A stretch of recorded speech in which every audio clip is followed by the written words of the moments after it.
Good day, everyone. I'm Nicola Rousseau, and I'd like to thank Real Deal for the opportunity to share my story on their platform. So I'm just answering a few questions. What was your reason to start using drugs?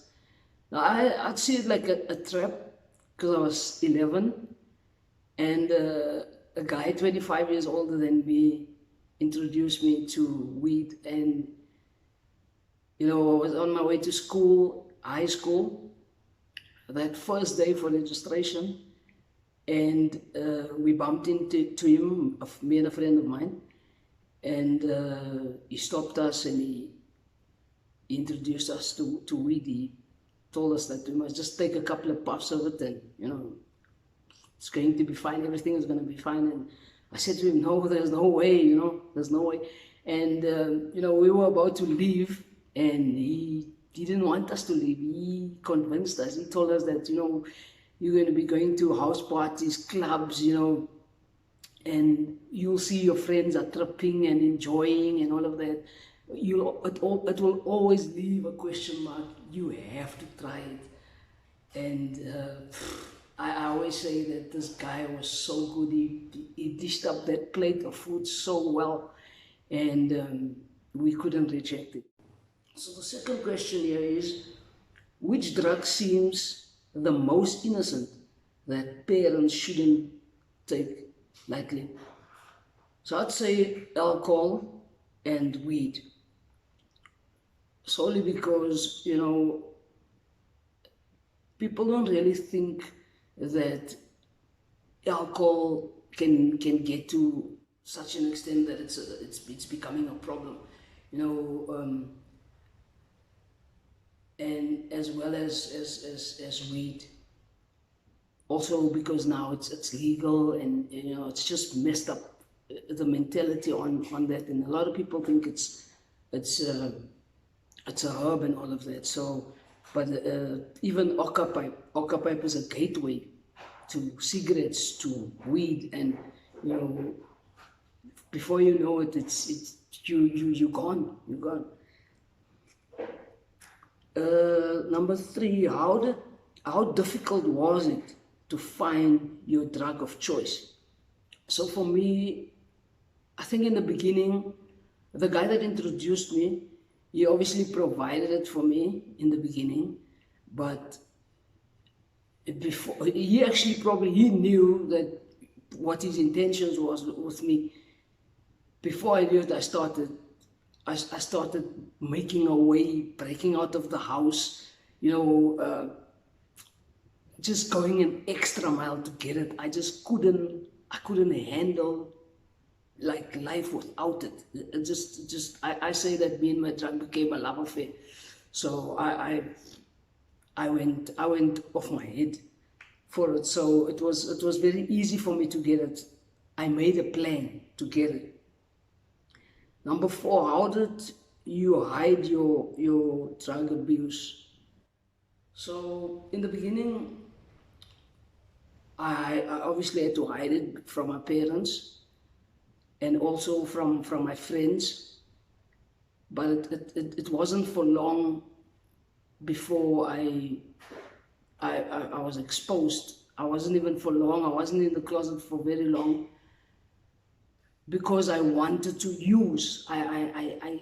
It became my life. It became like really a part of me. I remember I had friends at church especially, and there was just a big isolation between us, but and they were questioning me, and they were trying to pull me back, but there was no way that I could give the joy of my addiction up. I think I always say that not even the love that I had for my parents could destroy the love that I had for my drug abuse. Number five, does tough love work? Now, with me, I had a father. Whenever he finds out that I'm smoking now, the problem there was I started smoking with his friends, And he went off his head to know that my only baby girl, not my only baby girl, I've got another sister, but my baby girl is smoking with my friend. So what the hell is happening after they're smoking? What are they doing with my kid and all of that? So he started burning out my clothes. He wanted to totally kill me. When he sees me in the street, he wants to bump me. When he finds out, when the first time he found out that I was smoking cigarettes, he made me eat his cigarettes. So, and for me it was so wrong, because the way he was beating me up was like, I'm going to show you, I'm going to do it again. You know, so I don't think, I don't want to say that tough love doesn't work. It obviously works if you work it properly, you know, if you have a plan as a parent. Okay, so number 6, how big a part did the wrong type of friends play in your life? So for me, I tried I had 3 attempts to stop my addiction. The first one relapsed 3 months, 6 months, and 1 year. So obviously in there, I always say that it's not a bad thing to relapse, but it's you know, you find out what works for you, not what don't work for you. So for me, I had such a close relationship with my friends, and it wasn't just this guy. Obviously the circle of friends started getting you know, stronger and longer, and I started using with different people. But the friends that I had, we were so close. We shared so much of love, relating different things in our because we were experiencing similar problems and similar things, because we were attached to the drug. So for me, I couldn't get away from them. So when I tried stopping in those 3 times, I always used those the fact that I want to be with them. So I said, okay, I'm not going to use, but I'll still hang out with them, you know. And a week, 2 weeks, 3 weeks, I won't use, but just with that one day, the smoke will come through my nose a different way, or you know, I'll feel differently and I'll start using. So that method obviously didn't work for me. And yeah, so I needed to realize the last time I actually tried, I realized that, you know, what is the goals that I have? I want to have a matric, I want to go to university, I want to become somebody, I want to have a job and all of that, I want to have a normal life. And if I look at their lives, is getting up in the morning, drugs, robbery, breaking, steal. They live with them, and if you put those 2 on a scale, it doesn't balance each other out at all. So I had to just totally, if I want, the thing was, if I want to break free, I have to break free completely. Number 7, does cold turkey work? Now, cold turkey worked for me. I think I always say that pain pushed me into change. You know, man, I was in prison. I blew 15,000 in 4 days. I can tell you so many things that I came away with, so many lives that I destroyed.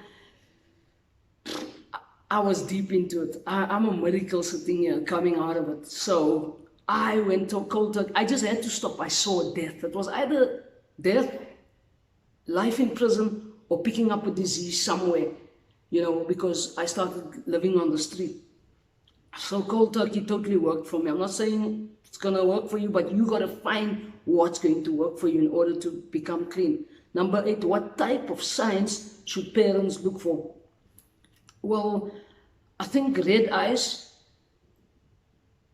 big pupils, puffs of weed in the pockets, when you turn the pockets upside down while you're doing washing, dry mouth, there's normally no spit in the mouth, eating habits, marks on the fingers, yellow marks on the fingers, match boxes, yellow match boxes, you know. Yeah, I'd say parents can look out for that. Number 9, what does what advice could you give parents?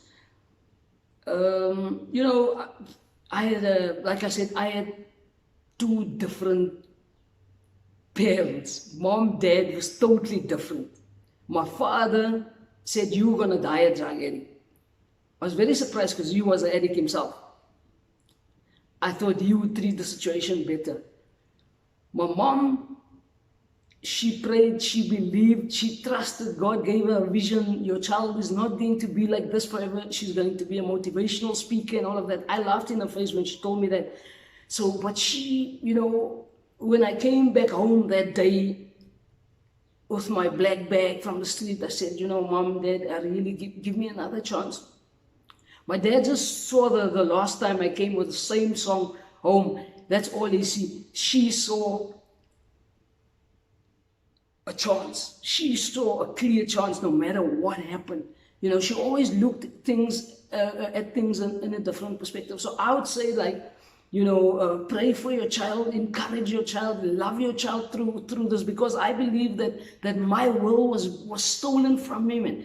And although I was in my own prison and I had the key to release myself, I never had the toolbox. I never had the knowledge to break free from that, because I was trapped, you know, and yeah. So I think that desire needs to be, you know, you need to encourage them, to love them, and see them through this, you know, and trust God for their lives. Number 10, how did you finance your drug abuse? So obviously I started stealing, rob, break and steal, started living on the street, started first small stealing in the house, in my mom's wallet and that type of thing, started stealing, these people were sleeping and I'll carry out the whole house, you know. There was just, I was out of it. I was out of it. I had to get my habit. Number 11, did your drug abuse lead to any other crimes? Obviously, like I just said, you know, it was a mess. It was a big mess. I used to do damage like you cannot believe it. Con people like nobody's business. How did your drug abuse affect your loved ones? My drug addiction destroyed my family. Like I just said, like my mom wasn't open about praying in the house loud for me and, you know, you're gonna make it. She couldn't, because the word was, you're going to die a drug addict. She's never gonna make it. She doesn't want to hear. She's again in prison. She stole again this. There was somebody here again that did that. She's done this too and that. It was just a whole negative thought. But don't get me wrong, I painted the picture. There was no way that these people could believe otherwise because of who I was. That was it. So it destroyed my family big time. Number 13, after being clean, how easy was it to find work? So for me, I think I had one job. I used to work for Edgar's, and that was it. I shared my testimony in one church after that, and from there I had the desire to speak about this, and today I'm a motivational speaker. I see this as my job. It's not as big as I want it to be as yet, but I'm trusting God that He's called me for a time such as this, you know, and that He's gonna see me through, you know. Yes, and I just want to thank you for this opportunity once again. And I'm Nicola Rousseau. God bless you.